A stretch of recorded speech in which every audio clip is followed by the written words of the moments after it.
adab-adabnya. Tafadhol ya Ustaz, barakallahu fiik. نعم. وفيكم بارك الله. بسم الله الرحمن الرحيم. الحمد لله رب العالمين، والصلاة والسلام على أشرف الأنبياء والمرسلين نبينا محمد وعلى آله وصحبه والتابعين ومن تبعهم بإحسان إلى يوم الدين.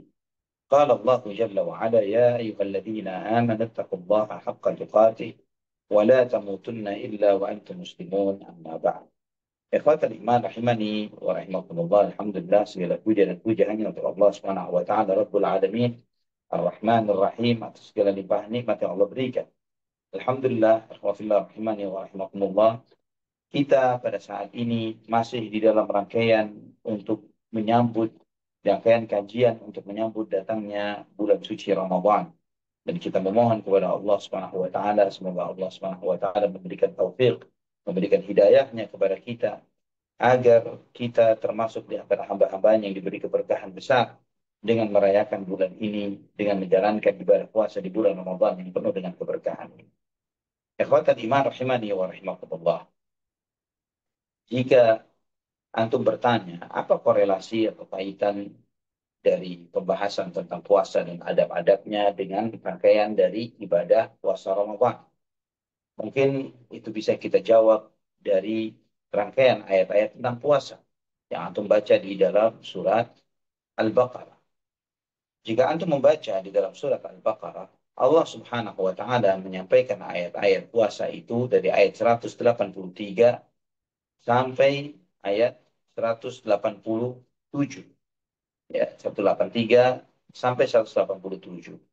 Di mana Allah Subhanahu wa taala menyampaikan terkait tentang hukum-hukum tentang puasa.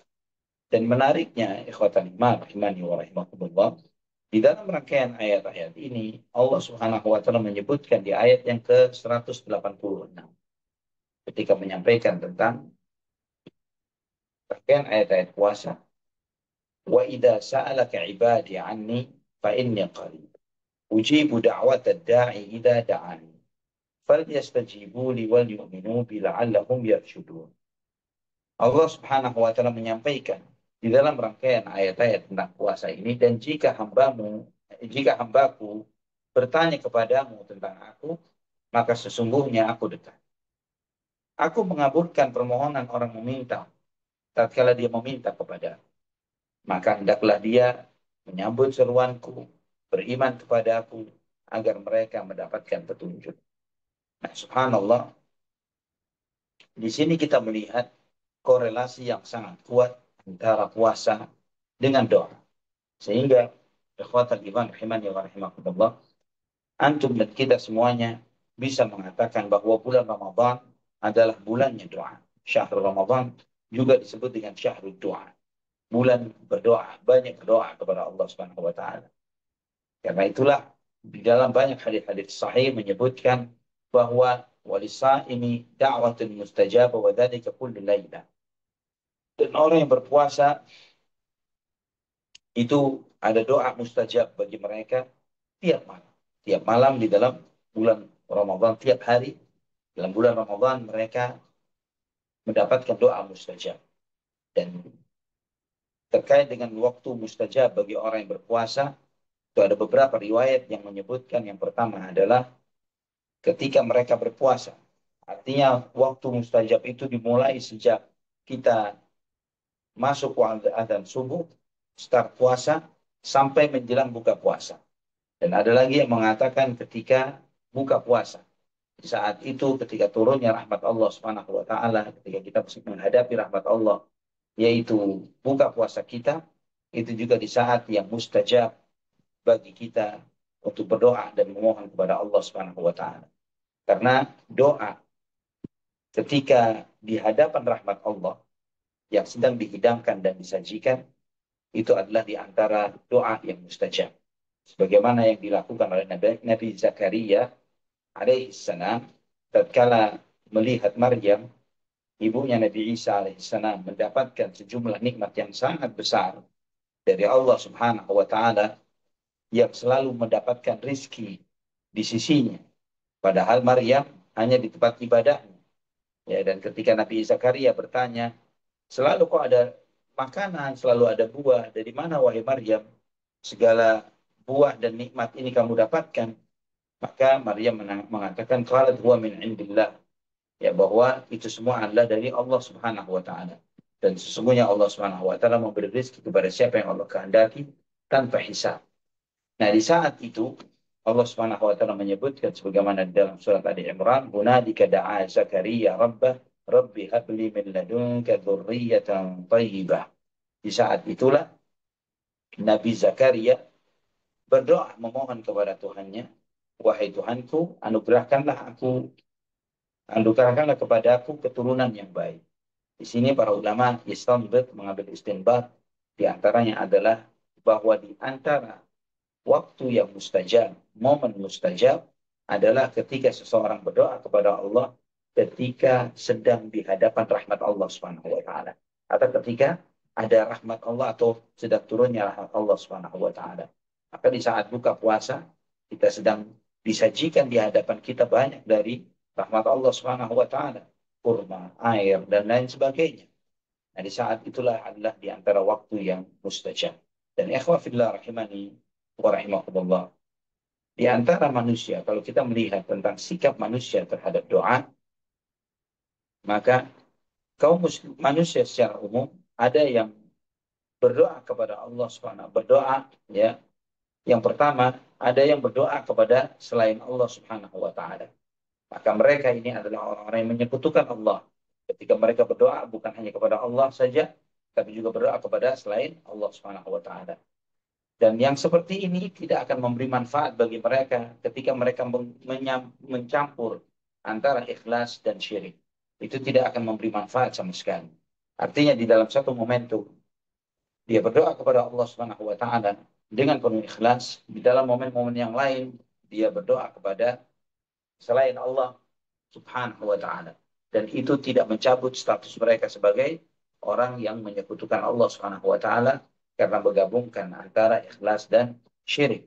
Sebagaimana Allah Subhanahu wa taala sampaikan di surat Al-Ankabut ayat 65, "Fa idza rakibu fil fulki da'aw Allah mukhlishina lahud-din, falamma najjahum ila al-barri idahum yusyrikun." Maka ketika mereka mengendarai kapal, mereka berdoa kepada Allah dengan penuh keikhlasan, milik Allah lah agama ini. Dan ketika Allah menyelamatkan mereka ke daratan, tiba-tiba mereka menyekutukan Allah Subhanahu wa taala. Ya, dan ikhwatan iman rahimani wa rahimakumullah, sebagian orang, ya walaupun ini tidak serupa secara mutlak, adalah sebagian muslim yang ingat Allah Subhanahu wa taala di saat susah, ya, mereka ingat Allah Subhanahu wa taala, namun ketika mereka senang mereka lalai dan lupa dari Allah Subhanahu wa taala. Sedangkan hal yang seperti itu tidaklah layak. Seorang muslim ikhwafillah rahimani wa rahimakumullah, mereka berusaha untuk selalu mengingat Allah Subhanahu wa taala di dalam setiap kondisi. Sebagaimana Nabi sallallahu alaihi wasallam bersabda dalam hadis yang diriwayatkan Imam At-Tirmidzi dan dihasankan oleh Syekh Al-Albani rahimahullah, "Man sarrahu an yastajib Allah lahu 'inda syada'id wal kurab, falyukthir ad-du'a fi ar-rakha." Barang siapa yang ingin agar doa-doanya ketika dia mengalami kesusahan dan masalah dikabulkan oleh Allah Subhanahu wa taala, maka perbanyaklah berdoa kepada Allah Subhanahu wa taala ketika sedang lapang. Ya, ketika lagi senang, hendaklah dia berdoa kepada Allah Subhanahu wa taala. Ikhwatal iman rahimani wa rahimakumullah, di antara di antara manusia ada yang ketika Allah Subhanahu wa taala ketika anugerahkan kepada mereka nikmat, kelapangan rezeki dan yang lain sebagainya, mereka tidak bersyukur kepada Allah Subhanahu wa taala. Bahkan mereka melampaui batas, bahkan mereka menyombongkan dirinya dengan nikmat-nikmat tersebut. Allah berfirman di dalam surat Ghafir ayat 60, "Wa qala rabbukum ud'uni astajib lakum. Innal ladzina yastakbiruna an ibadati sayadkhuluna jahannama dakhirin." Dan Tuhanmu berfirman, "Mintalah kepadaku, niscaya aku akan kabulkan.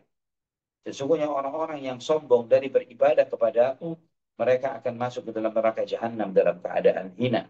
Di sini Allah menyebutkan bahwa doa itu adalah bagian dari ibadah.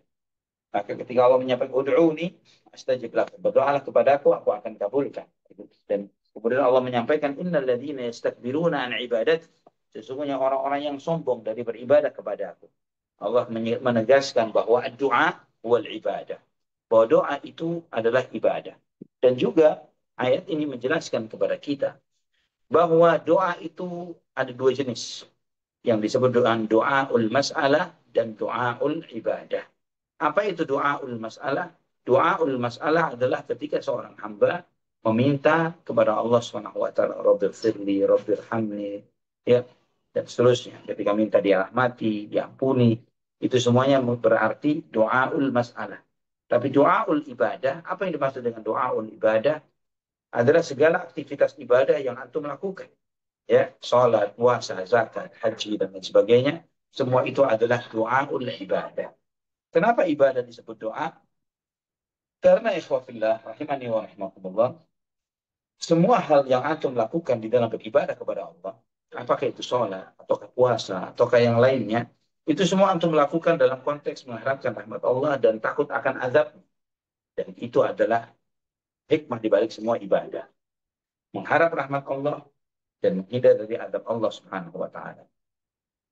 Dan yang ketiga, ikhwatal iman, adalah orang-orang mukmin yang mereka tahu akan kedudukan dan kemuliaan Allah Subhanahu wa taala. Mereka meyakini bahwa tidak akan ada kebahagiaan dan keselamatan dunia dan akhirat kecuali datangnya dari Allah Subhanahu wa taala.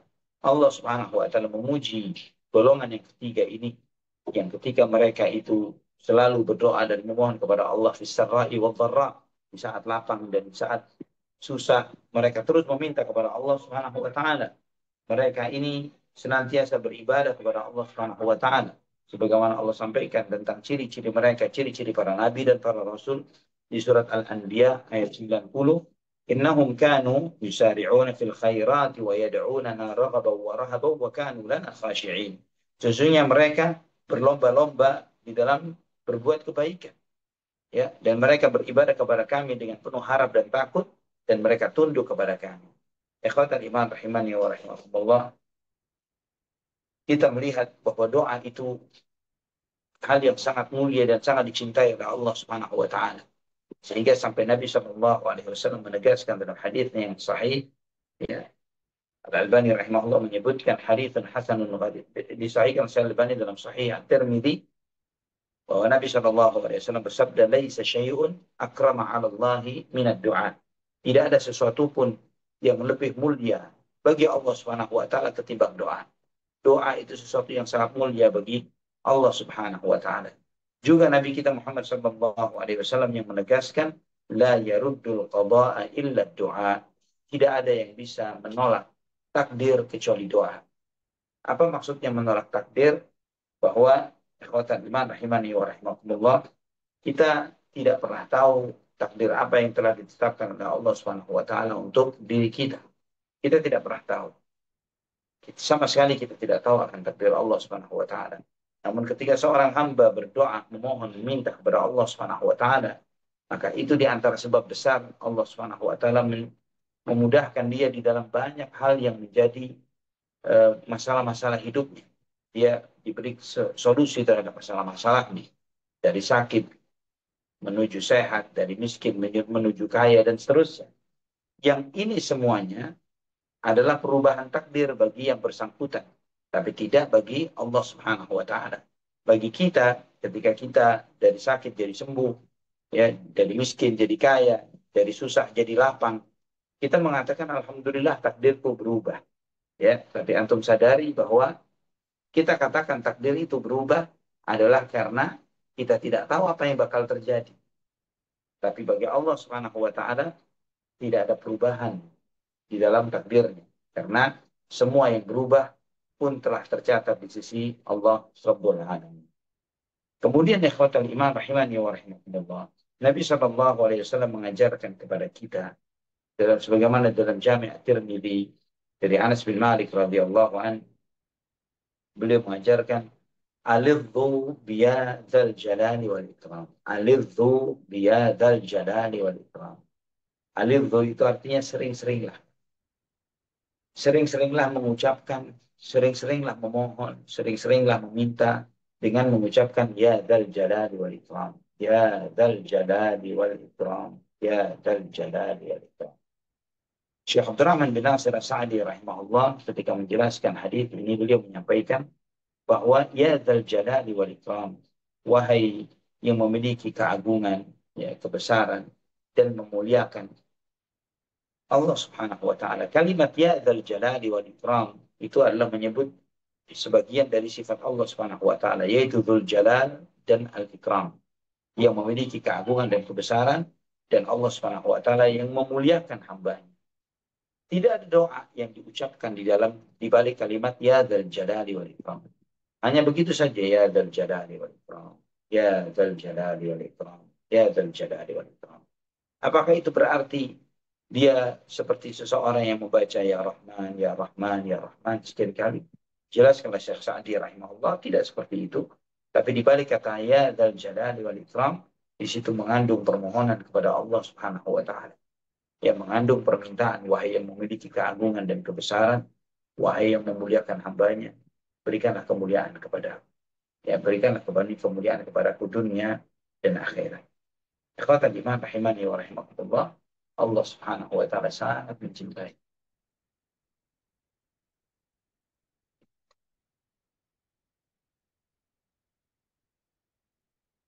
Ikhwatan rahimani wa rahimakumullah, Allah Subhanahu wa taala mencintai hambanya yang banyak berdoa dan terus meratap di dalam doa, ngemis kepada Allah Subhanahu wa taala.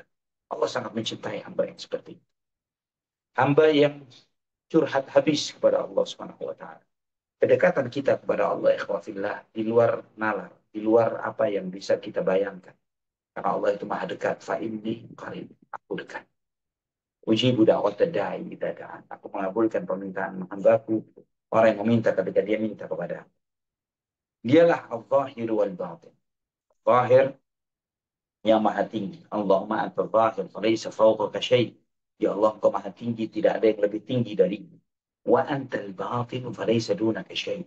Engkau maha dekat, ya Allah, tidak ada yang lebih dekat kepadamu. Tidak ada yang lebih dekat kepadaku melebihimu. Nah, di sini menunjukkan kepada kita ya, Allah sangat dekat. Dan kita harus merasakan itu. Dengan Allah maha tinggi di atas arsnya, dan juga Allah Subhanahu wa taala maha dekat dengan kita.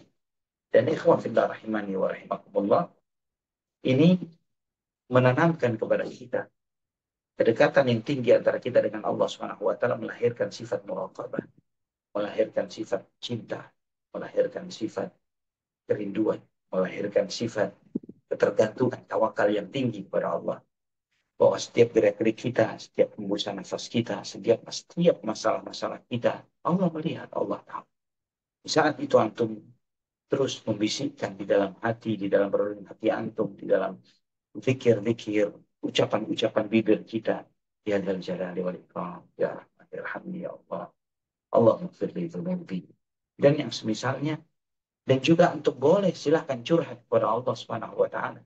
Antum mengeluhkan permasalahan antum kepada Allah Subhanahu wa taala, itu adalah mengeluh, curhat kepada yang tepat, ya. Belum lama ini ana mewawancarai salah seorang ikhwan yang punya podcast yang agak unik, ya. Podcastnya namanya Anda Curhat, yang kalau disingkat menjadi Ancur, ya, Anda Curhat. Dan kemudian mereka menyampaikan bagaimana proses mereka ini hafizahumullah, yang kemudian dari omongan yang iseng saja di salah satu podcast mereka, yang mengatakan asik juga ya kalau kita ini curhat bareng di Mekah gitu ya, di Ka'bah, di Masjidil Haram gitu. Ternyata itu didengar, ya, oleh podcast itu didengar oleh salah seorang travel, dan akhirnya menyelenggarakan untuk mereka keberangkatan dengan podcast tersebut, dengan beberapa pemirsa mereka, dengan menyampaikan ini adalah curhat yang sejatinya, ya, ini benar-benar curhat yang benar, yaitu langsung kepada Allah Subhanahu wa taala di Masjidil Haram. Subhanallah. Ikhwatan iman. Dalam salah satu syairnya, seorang penyair mengatakan, la tas'alanna bunayya Adam hajatan wasadil ladzi abwabuhu la tuhjabu. Allahu yaghdabu in tarakta su'alahu wa bunayya Adam hina yus'alu yaghdabu. Jangan sekali-kali kamu meminta hajat dan keperluanmu kepada anak manusia. Mintalah kepada yang pintu-pintunya tidak pernah tertutup. Allah akan marah jika engkau tidak meminta kepadanya. Namun sebaliknya manusia, ketika kamu sering meminta kepadanya, dia akan marah. Juga ada salah seorang penyair di masa jahiliyah yang salah satu bait syairnya dia sampaikan, dan bait syair ini tergantung di Ka'bah, pernah digantungkan di Ka'bah. Wallahu laisa lahu syariku allamu ma akhfatil qulubu man yas'alin nasa yahrimuhu wasairullahi la yakhibu. Dan Allah Subhanahu wa taala tiada sekutu bagi, maha mengetahui apa yang disembunyikan di dalam dada. Barang siapa yang meminta kepada manusia, maka manusia tidak akan memberi. Namun orang yang meminta kepada Allah Subhanahu wa taala, dia tidak akan pernah kecewa. Ikhwatan kita. Maka kita perlu memperhatikan beberapa adab yang harus ada di dalam setiap doa yang kita panjatkan. Di antara adab yang paling mendasar yang harus ada, yang pertama adalah ikhlas. Ikhlas di dalam doa. Karena antum tahu bahwa doa itu ibadah. Dan ibadah itu tidak akan benar tanpa ikhlas. Allah menyampaikan wa ma umiru illa liya'budullaha mukhlishina lahuddin. Dan tidaklah mereka diperintah kecuali agar mereka beribadah kepada Allah dengan ikhlas. Milik Allah lah ibadah ini.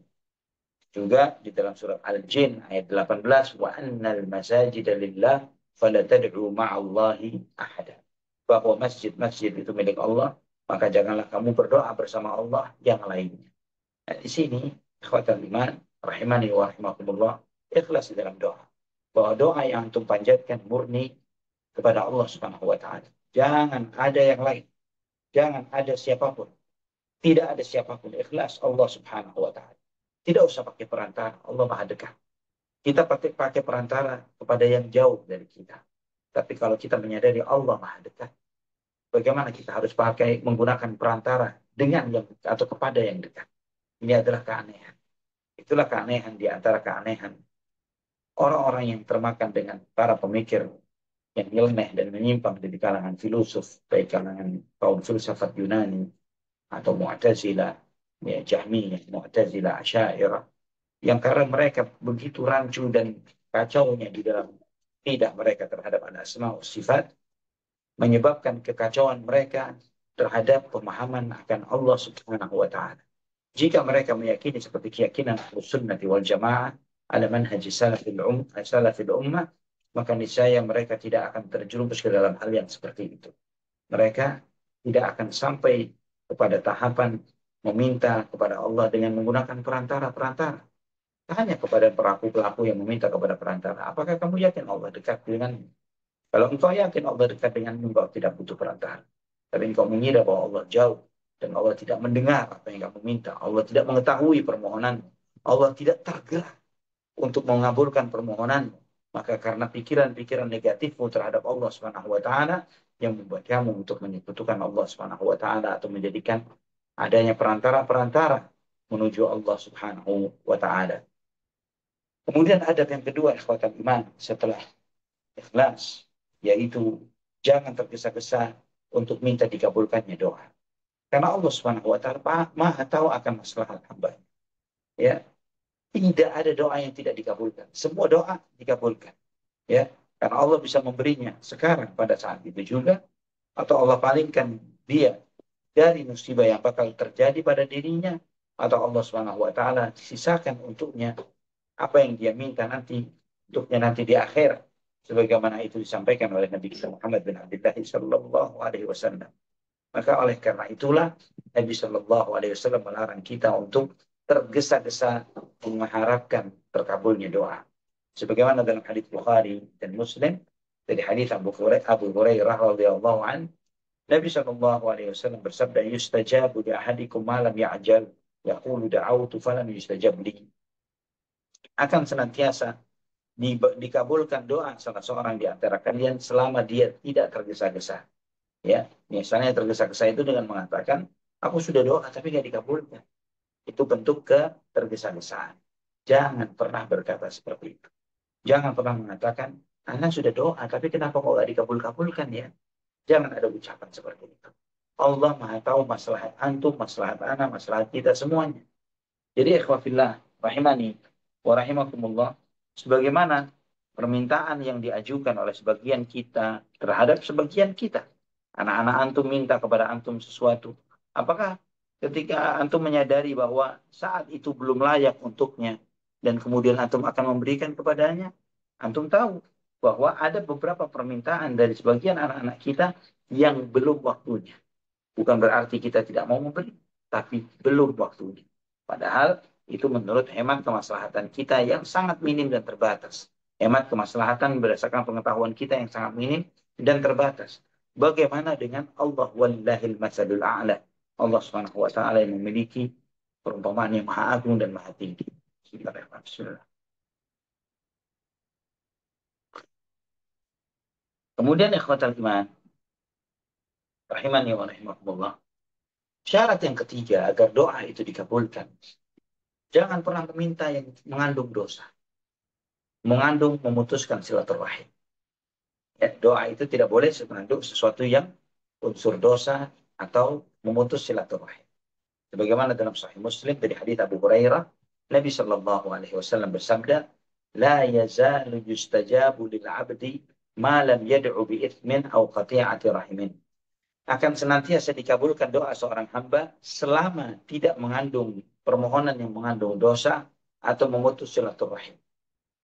Mengandung dosa, misalnya, ya Allah semoga engkau binasakan si fulan. Ya Allah semoga engkau tutup keran rezeki dari si fulan. Ini doa-doa yang zalim, yang zalim. Ya, doa-doa zalim itu tidak akan dikabulkan oleh Allah Subhanahu wa taala.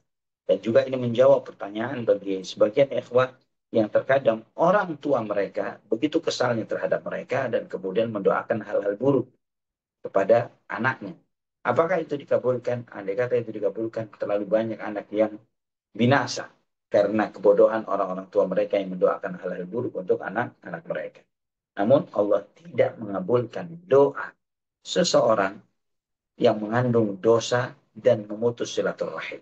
Itu harus antum camkan di dalam diri antum. Itu pun adalah di antara bentuk rahmat Allah Subhanahu wa taala kepada hambanya. Juga ikhwatal iman rahimani wa rahimah. Di antara syarat doa yang membuat doa antum mustajab adalah hadirnya hati. Hati itu harus hadir. Hati itu harus sadar dengan apa yang diucapkan. Ya, dengan menghadap kepada Allah Subhanahu wa taala, dengan penuh munajat kepada Allah Subhanahu wa taala, dengan tunduk kepada Allah Subhanahu wa taala dan penuh keyakinan bahwa doanya pasti dikabulkan. Sebagaimana dalam Jami' At-Tirmidzi dari hadis Abu Hurairah radhiyallahu anhu, Nabi sallallahu alaihi wasallam bersabda, "Ud'u Allah wa antum muqinun bil ijabah wa'lamu anna Allah la yastajibu du'aan min qalbin ghafilin lahin." Rasulullah SAW bersabda, Rasulullah SAW bersabda, berdoalah kalian kepada Allah dan kalian meyakini bahwa kalian akan dikabulkan doanya oleh Allah Subhanahu wa taala. Dan ketahuilah sesungguhnya Allah tidak akan menerima doa dari hati yang lalai dan tidak hadir pada saat itu. Di sini ikhwafillah kita menyadari banyak sebagaimana perkataan sebagian ulama yang mengatakan banyaknya orang yang tersesat. Padahal mereka membaca surat Al-Fatihah menunjukkan bahwa ketika mereka berdoa kepada Allah, ihdinas siratal mustaqim, siratal ladzina an'amta 'alaihim dan seterusnya, mereka tidak membacanya dengan hati yang hadir. Kalau mereka membaca dengan hati yang hadir, niscaya Allah akan kabulkan permohonan mereka. Allah akan selamatkan mereka dari ketersesatan. Berapa banyak kita berdoa kepada Allah seperti firli walhamdu wahdini wajburni wa'afini wa'usukni warfa'ni. Doa di antara dua sujud yang kita panjatkan itu dengan hati yang lalai. Terus dengan hati yang lalai bagaimana kita mengharapkan dikabulkannya doa kita. Allahumma musta'an. Kemudian yang kelima, di antara syarat, di antara adabnya doa adalah bertakwa kepada Allah. Takwa. Takwa ini yang menjadikan seseorang lebih mudah dikabulkan doa-doanya oleh Allah Subhanahu wa taala. Takwa itu menjalankan perintah dan menjauhi larangan. Sebagaimana Allah firmankan di surat Ar-Ra'd ayat 11, Inna Allah la yughayyiru ma biqawmin hatta yughayyiru ma bi anfusihim. Wa idza arada Allah biqawmin su'an fala maradda lah wa ma lahum min dunihi min wal. Sesungguhnya Allah Subhanahu wa taala tidak akan merubah keadaan suatu kaum sampai mereka merubah diri mereka sendiri. Dan ketika Allah menginginkan keburukan bagi suatu kaum, maka tidak akan ada yang bisa menolaknya dan mereka tidak akan mendapatkan wali penolong selain Allah Subhanahu wa taala. Ikhwatal iman rahimani wa rahimakumullah, takwa kepada Allah Subhanahu wa taala yang melancarkan dikabulkannya doa-doa hamba. Ya, perubahan ini perubahan dari kondisi nikmat kepada kondisi ada bahwa nasib seseorang itu ketika dia banyak berbuat maksiat, mereka lah yang merubah status mereka dari hadapan Allah Subhanahu wa taala yang harusnya berhak dan layak untuk dirahmati, diberi nikmat dan dikabulkan doa-doanya, namun malah mereka tidak mendapatkan itu semua. Ikhwafillah, sebagian a'immatus salaf, ulama salaf mengatakan la tastati'il ijabata wa qad sadatta tariqaha bil ma'asi. Jangan kamu menganggap begitu lamanya dikabulkannya doa. Sedangkan kamu sendiri menutup pintu dikabulkannya doa itu dengan maksiat yang kamu lakukan. Dalam salah satu bait syair seorang alim mengatakan, "Nahnu nad'u ilaha fi kulli karbin, thumma nansahu 'inda kashfil kurubi, kaifa narju ijabatan bidu'ain, qad sadatna tariqaha bidzunubi." Kita selalu meminta kepada Allah di dalam setiap kesusahan. Kemudian kita melupakannya ketika kesusahan itu disingkap oleh Allah Subhanahu wa taala. Bagaimana kamu mengharapkan dikabulkannya doa, sedangkan kita, atau bagaimana kita mengharapkan dikabulkannya doa, sedangkan kita telah menutup pintu dikabulkannya doa itu dengan dosa-dosa. Ikhwatal iman rahimah. Kemudian yang keenam, di antara adab yang perlu diperhatikan di dalam doa, hendaklah menyadari bahwa faktor terbesar yang mencegah dikabulkannya doa adalah makan yang haram. Karena inilah yang seringkali tidak diperhatikan. Sebagaimana Nabi SAW sampaikan, la ya'tiyanna 'ala nasi zamanun la yubalil mar'u bima akhadha al-mala amin halalin amin haram. Akan datang waktunya bagi manusia yang mereka sudah tidak lagi peduli dari mana sumber harta yang mereka peroleh, apakah dari yang halal atau dari yang haram. Ya, ikhwatal iman rahimani wa rahimakumullah. Mengambil harta orang lain dengan cara yang zalim, ya, dan dengan cara menipu, mengakali, ya, merasa dirinya mengambil keberuntungan yang besar dengan cara mengakali dan menipu manusia. Ya, di antara mereka ada lagi yang enggan untuk membayarkan hak-hak karyawannya. Di antara yang lain adalah melakukan hal-hal yang diharamkan di dalam transaksi-transaksi perdagangannya. Yang itu semuanya, semua yang dia peroleh dari sumber yang haram menghalangi dia untuk dikabulkan doa-doanya oleh Allah Subhanahu wa taala. Sebagaimana di dalam Sahih Muslim dari hadis Abu Hurairah, Nabi sallallahu alaihi wasallam bersabda, "Inna ayyuhan nas, inna Allah thayyibun la yaqbalu illa thayyiba, wa inna Allah amara al-mu'minina bima amara bihi al-mursalin. Ya ayyuhar rusul kulu min at-tayyibati wa'malu salihan inni bima ta'maluna alim." وقال يا أيها الذين آمنوا كلوا من طيبات ما رزقناكم ثم ذكر الرجل يطيل السفر أشعث أكبر يمد يديه إلى السماء يا ربي يا ربي ومطعمه حرام ومشربه حرام وغذي بالحرام فأنا يستجاب لذلك. Kata Nabi Shallallahu Alaihi Wasallam, wahai manusia, sesungguhnya Allah Maha Baik dan tidak menerima kecuali yang baik. Sesungguhnya Allah memerintahkan kepada orang-orang mukmin sebagaimana Allah memerintahkan kepada para rasul. Setelah itu Nabi membaca surat Al-Mu'minun ayat 51. Wahai para rasul, makalah dari yang baik-baik dan beramal solehlah. Sesungguhnya aku Maha mengetahui apa yang kalian lakukan. Dan juga di dalam surat Al-Baqarah ayat 172 Allah berfirman, wahai orang-orang yang beriman, makalah dari yang baik-baik yang telah kami rizkikan kepada kalian. Ya, ini menunjukkan, dua ayat ini mengisyaratkan kepada kita bahwa Allah Subhanahu wa taala memerintahkan orang-orang mukmin sebagaimana Allah memerintah kepada para nabi dan para rasul untuk mengkonsumsi yang halal dan menjauhi yang haram. Ya. Dan kemudian ikhwatal iman,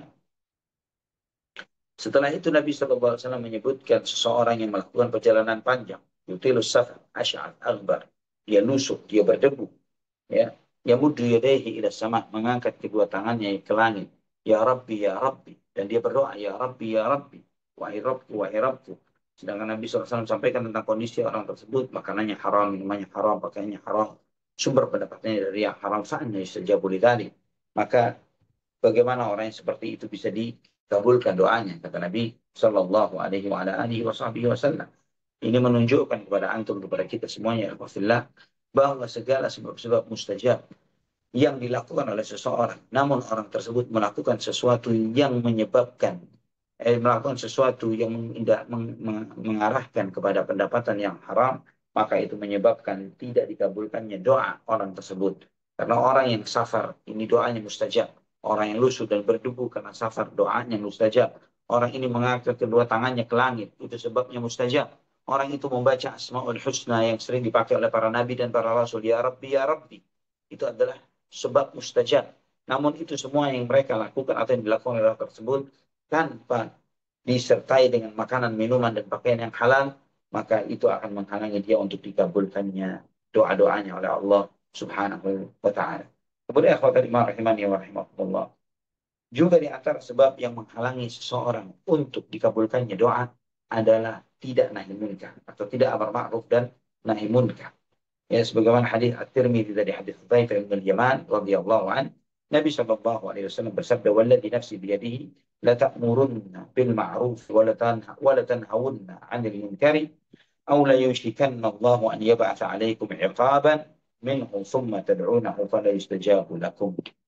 Demi Allah yang jiwaku berada di tangannya, hendaklah kalian beramar ma'ruf dan hendaklah kalian mencegah dari yang munkar. Ya, hendaklah kalian mengajak kepada yang baik, hendaklah kalian mencegah dari yang munkar. Karena akan tiba nanti, jangan sampai, kata Nabi SAW, akan tiba Allah Subhanahu wa Ta'ala menurunkan atas kalian hukumannya. Sehingga ketika kalian berdoa, kalian tidak akan dikabulkan doanya oleh Allah Subhanahu wa Ta'ala. Kapan itu terjadi? Ketika umat Muhammad Sallallahu Alaihi Wasallam sudah tidak lagi melakukan amar ma'ruf dan nahi munkar. Ikhwatal iman rahimani wa rahimakumullah. Di antara adab yang lainnya, sebagaimana dijelaskan para ulama, dan ini akan sebutkan secara secara cepat, ya, di antaranya adalah memulai dengan memuji Allah Subhanahu wa taala, yang mengagungkan Allah Subhanahu wa taala, bersalawat kepada Rasulullah sallallahu alaihi wasallam. Ya. Kemudian meminta kepada Allah dengan permintaan yang tegas, Allah maghfirli, ya Allah ampuni aku, bukan nggak pakai insyita kalau engkau mau, jika engkau berkenan, nggak perlu seperti itu. Ya, mengangkat kedua tangan ke langit, ke atas, ya, berdoa dengan menghadap ke kiblat, berada dalam keadaan suci, dalam kondisi mengakui dosa-dosa yang pernah dilakukan dan nikmat-nikmat yang Allah berikan kepadanya, menunjukkan kefakiran yang sangat butuh kepada Allah Subhanahu wa taala, rendah diri yang sangat besar di hadapan Allah Subhanahu wa taala. Ya, dan juga doa yang dia panjatkan tidak melampaui batas.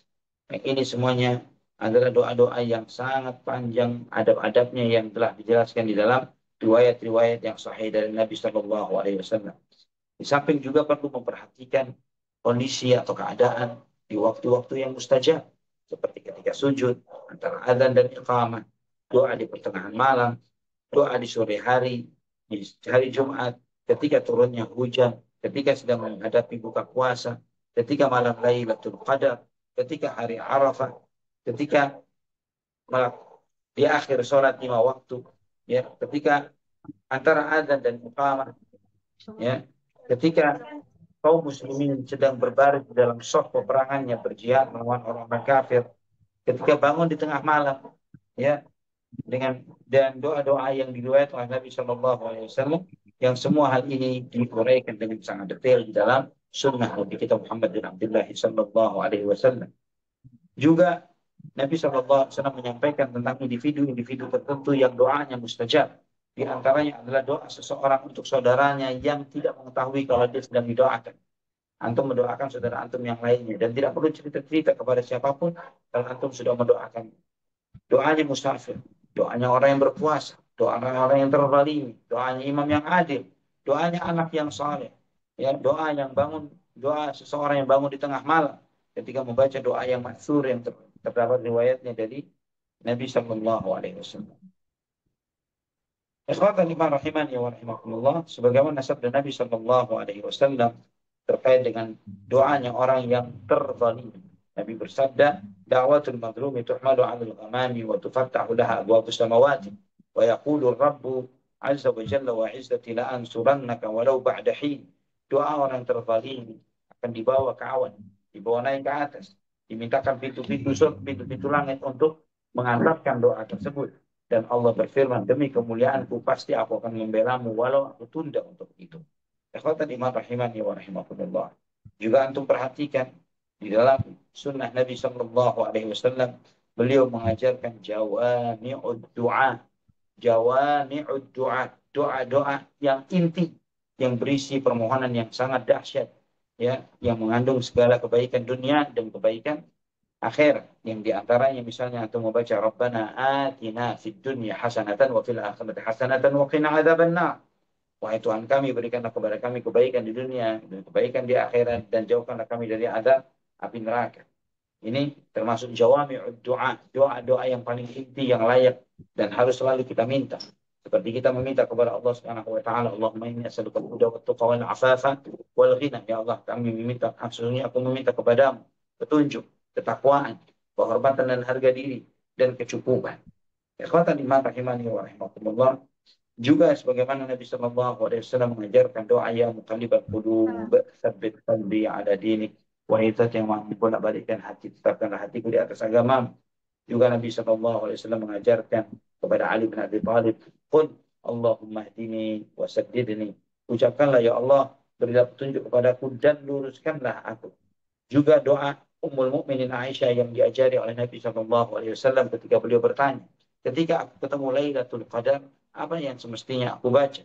Nabi Shallallahu Alaihi Wasallam menyampaikan kepada Ummul Mukminin Aisyah, ya Allahumma, ucapkanlah Allahumma innaka afuwun karim tuhibbul afwa fa'fu anni. Ya Allah, engkau maha maaf, engkau maha mulia, engkau mencintai sifat maaf, maka maafkanlah.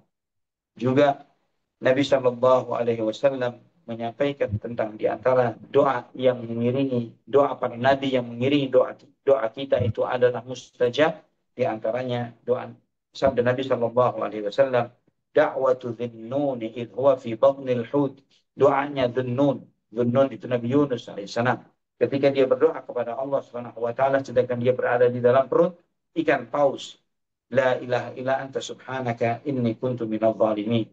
Ya, la ilaha illa anta subhanaka inni kuntu minadh dhalimin. Kata Nabi sallallahu alaihi wasallam, fa innahu lam yad'u biha muslimun rabbahu fi syai'in qattu illa istajaba lah. Tidaklah, ya, seorang muslim berdoa dengan menyebutkan kalimat ini, la ilaha illa anta subhanaka inni kuntu minadh dhalimin, kecuali Allah Subhanahu wa taala pasti akan mengabulkan doa-doa.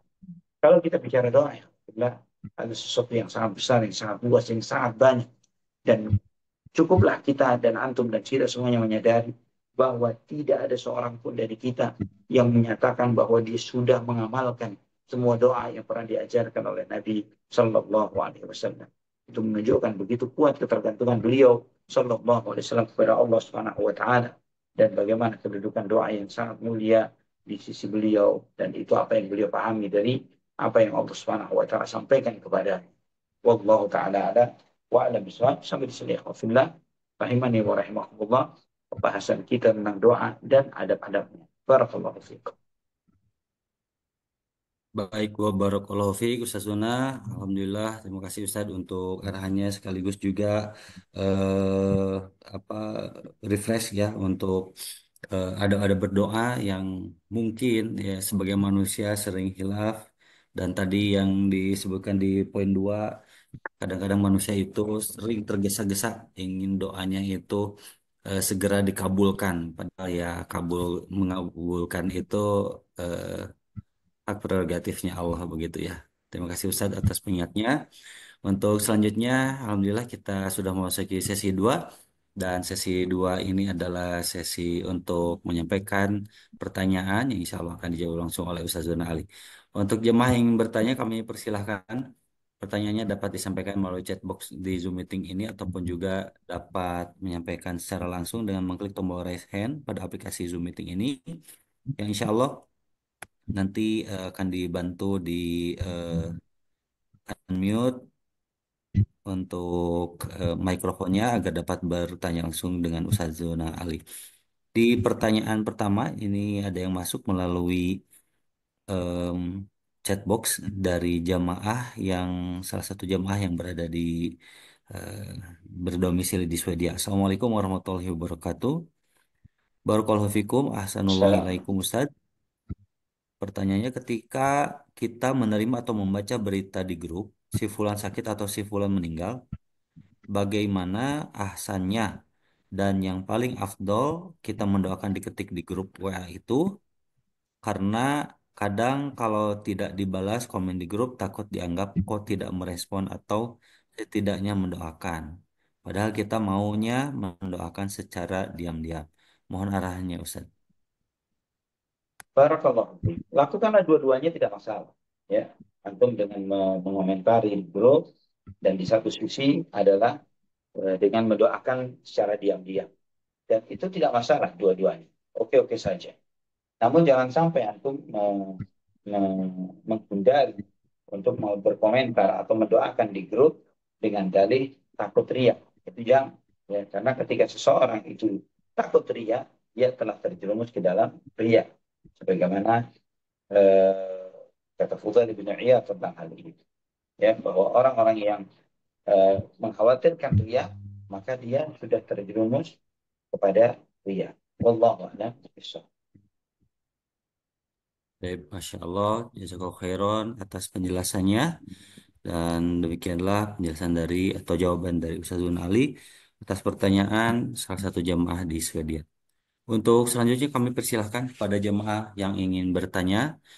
Pertanyaan dapat disampaikan secara langsung dengan mengklik tombol raise hand pada aplikasi Zoom Meeting ini atau juga menyampaikan dengan melalui chatbox. Kami persilahkan di sini sudah ada yang open mic atas nama Lili. Kami persilahkan pertanyaan disampaikan.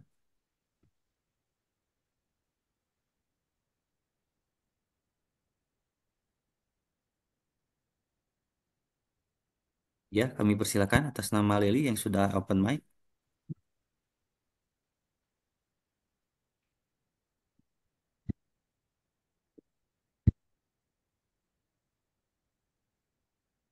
Suaranya tidak terdengar. Nah, mendengar-dengar apapun. Iya, karena juga tidak mendengar apapun ini.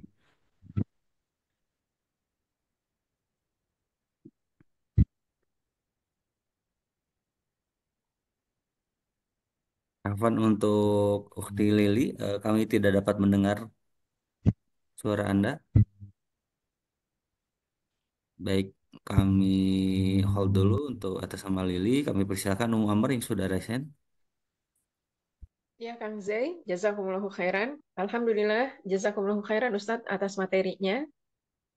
Wa Ada jazakallah. beberapa pertanyaan. Semoga Allah Subhanahu wa taala memudahkan bagi kita semua jamaah yang mendengarkan kajian Ustadz dan semoga Ustadz diberikan barakah oleh Allah Subhanahu wa taala serta dilindungi dimanapun berada.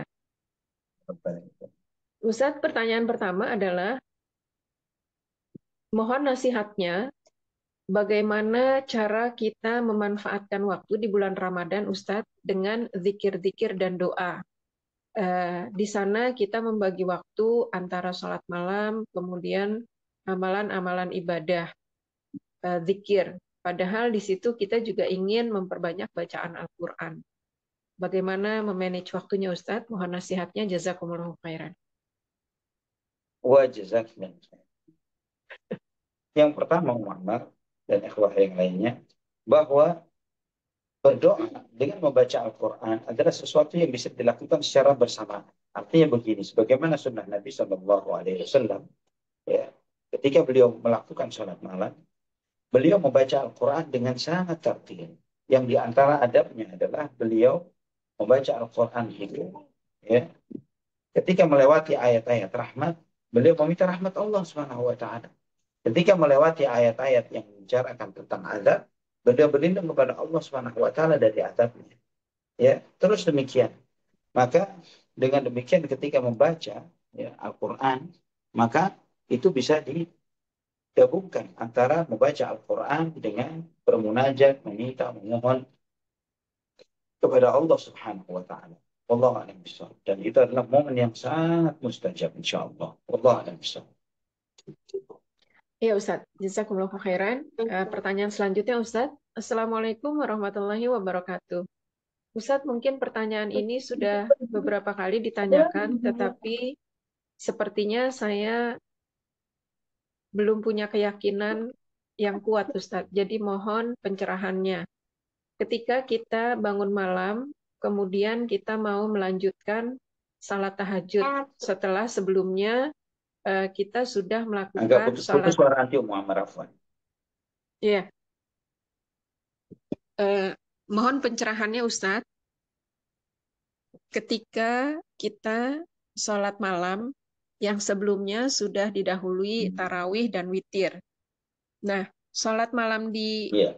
menjelang pagi atau menjelang sahur, sebaiknya apakah kita sholat, baca Quran, berdoa dan zikir, atau bagaimana pembagian waktunya ya Ustadz supaya lebih efektif karena saya bekerja juga di siang sampai sore hari. Jadi waktunya antara bekerja mengurus rumah tetapi ingin beribadah juga. Mohon nasihatnya Ustadz. Assalamualaikum warahmatullahi wabarakatuh. Masya Allah. Jadi begini, sebetulnya ibadah di dalam bulan Ramadan ini sangatlah besar, sangat banyak. Ya, jadi jangan sampai ketika kita mengejar suatu prioritas tertentu, kemudian membuat kita terlalaikan atau mengesampingkan ibadah yang lainnya. Jadi kalau misalnya terkait dengan pembagian waktu, pertama Nabi Shallallahu Alaihi Wasallam mengingatkan kepada kita semuanya agar jangan sampai memaksakan diri di dalam beribadah yang membuat kita akhirnya jenuh di dalam menjalankan ibadah. Ya, Nabi SAW ingatkan bahwa kalian tidak akan sanggup memaksakan diri yang seperti itu. Namun Nabi SAW mengajarkan, Inna Allah la yamallu hatta tamallu. Sesungguhnya Allah tidak akan pernah jenuh dan bosan sampai kaliannya sendiri yang jenuh dan bosan. Dan dari situ kita mengambil kesempatan bahwa ibadah kepada Allah Subhanahu wa taala haruslah kita lakukan dengan cara yang tawassul, artinya tidak melampaui batas berlebihan yang membuat kita akhirnya jenuh, membuat kita bosan, membuat kita ini merasa lelah dan kemudian ada tanggung jawab yang lain yang kemudian kita kesampingkan seperti misalnya sebagai seorang ibu, sebagai seorang istri, ya, atau sebagai seorang karyawan yang kemudian dikesampingkan itu semuanya karena berharap untuk memaksimalkan ibadah tersebut. Wallahu a'lam bishawab. Ya Ustadz, jazakumullah khairan. Pertanyaan selanjutnya Ustadz. Assalamualaikum warahmatullahi wabarakatuh. Ustadz mohon nasihatnya. Ketika tadi Ustadz menjelaskan bahwa kita berdoa dan yakin ikhlas. Terkadang keikhlasan ini diselipi keinginan dunia, Ustadz. Misalnya ada hal-hal yang Nah, beribadah puasa tapi terbersit ingin sehat atau ingin menjadi hamba Allah yang akhlaknya, lisannya terjaga. Apakah ini mengotori atau mengurangi pahala dari ibadah tersebut? Mohon pencerahannya Ustadz, jazakumullahu khairan. nah, kalau ibadahnya itu misalnya tadi ada terbersit ingin sehat di dalam niat dan ibadah, mungkin itu ya, mungkin itu bisa mempengaruhi niat di dalam ibadah kepada Allah Subhanahu wa taala. Tapi berbeda dengan pertanyaan yang berikutnya, bagaimana kalau ingin memiliki akhlak yang baik? Itu di antara tujuan puasa yang disebutkan oleh Nabi kita Muhammad Shallallahu Alaihi Wasallam. Maka ketika kita merealisasikan atau mengharapkan agar ibadah puasa yang kita lakukan mendapatkan kemuliaan sebagaimana yang disebutkan oleh Nabi Shallallahu Alaihi Wasallam yang menyebutkan bahwa barang siapa yang tidak meninggalkan perkataan bohong dan bertransaksi dengan kebohongan, Allah tidak butuh dengan apa yang dia tinggalkan berupa makan dan minumnya. Ini adalah sesuatu yang dianjurkan oleh Nabi Shallallahu Alaihi Wasallam bagaimana seharusnya seorang Muslim menjalankan ibadah puasa. Namun sehat, ya. Adapun jika ada asumsi itu di dalam hati, itu yang harus kita maksimalkan untuk menepis dan memerangi perasaan tersebut dari dalam hati kita. Kenapa? Karena tanpa kita niatkan untuk ingin sehat, itu sudah sebagai bonus tambahan dari Allah Subhanahu wa taala bagi seseorang. Jangan sampai itu mencemari niat kita dan masuk ke dalam niat-niat kita ketika menjalankan ibadah puasa. Wallahu a'lam. Iya Ustaz. Pertanyaan terakhir Ustaz. Assalamualaikum warahmatullahi wabarakatuh. Ustadz, di masa lalu saya pernah berdagang dan dalam berdagang terkadang kita suka membumbu-bumbui kata-kata dari dagang tersebut yang itu sebenarnya tidak benar, walaupun niatnya tidak membohongi para pelanggan.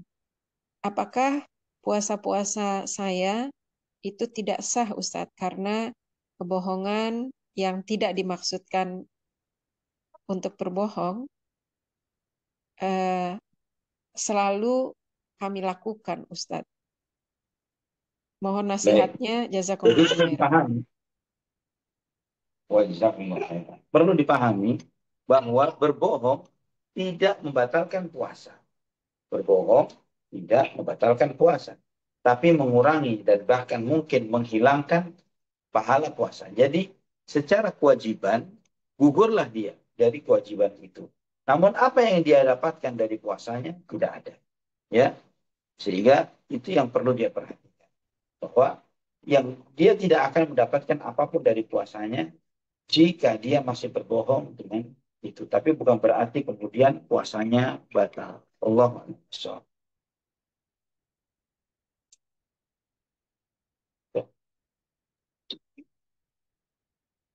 Baik, rupanya itu pertanyaan terakhir dari jamaah di Amerika dan Kanada yang diwakili oleh Bung Amr.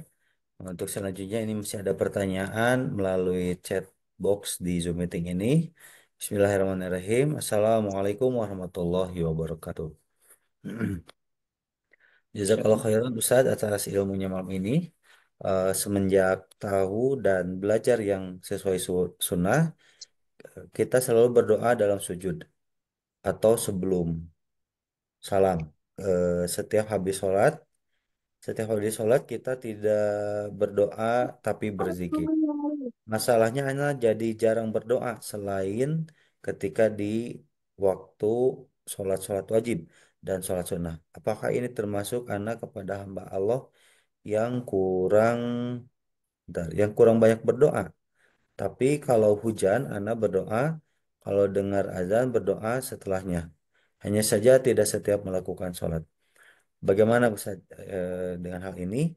Apakah ini kurang sebagai hamba yang berdoa? Demikian Ustaz. Nah, insya Allah apa yang disampaikan kalau dia selalu berdoa kepada Allah ketika sholat, ketika sujud, ketika tasyahud, ya, dan sesekali beliau berdoa antara adzan dan iqamah, ya, itu menunjukkan bahwa insya Allah dia termasuk hamba yang berdoa dan banyak berdoa kepada Allah Subhanahu Wa Taala.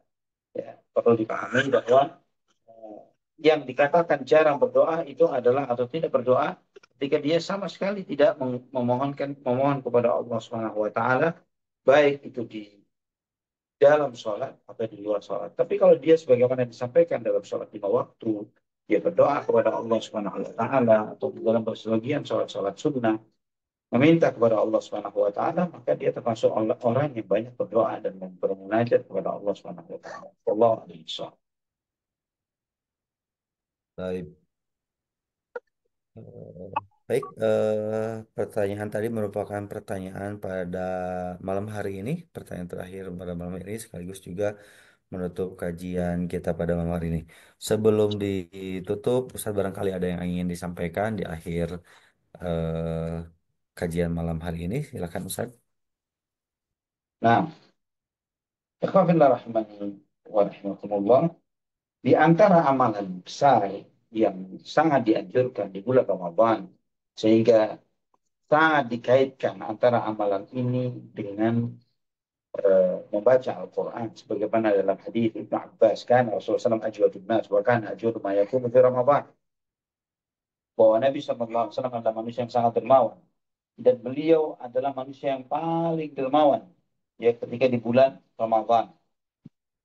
Dan sesungguhnya malaikat Jibril alaihissalam turun kepada Nabi Muhammad SAW setiap malam untuk mudarasah untuk membaca Al-Quran bersama dengan Nabi Muhammad SAW. Asar ini di antara pesan besarnya adalah korelasi hubungan antara membaca Al-Quran dengan sedekah.